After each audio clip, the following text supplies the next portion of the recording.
পেঁয়াজ চাষিরা এখন কিন্তু পেঁয়াজ চাষে বেশ উৎফুল্ল এবং তারা কিন্তু ব্যস্ত সময় পার করছেন এই পেঁয়াজ চাষ নিয়ে।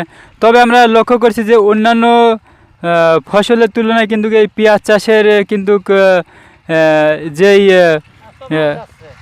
জোনটা এটা কিন্তু পরিমাণে কিন্তু বেশি লাগে, অর্থাৎ হচ্ছে দিনমজুর কিন্তু বা শ্রমিক কিন্তু বেশি লাগে।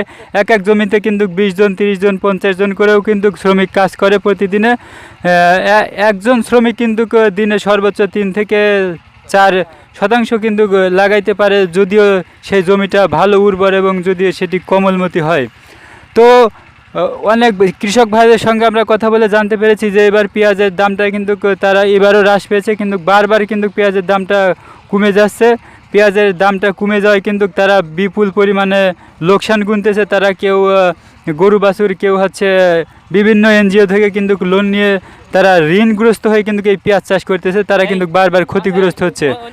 তো আমরা এই পেঁয়াজ চাষি ভাইদের সঙ্গে আবারও সাক্ষাৎকারে নিতে চলে এসেছি। তো এই পেঁয়াজ চাষ সম্পর্কে তাদের কি ধারণা এবং সরকারের কি পদক্ষেপ নেওয়া উচিত বলে তারা মনে করছেন।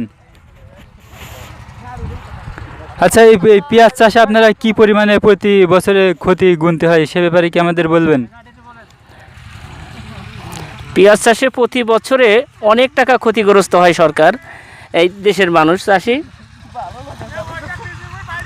ওই ওই বাইরে যান, বাইরে বাইরে ওই নিচে আসছে না উনি ওনার এটা নাচবে, ওরা নাচার শখ আছে ওই যে ওনার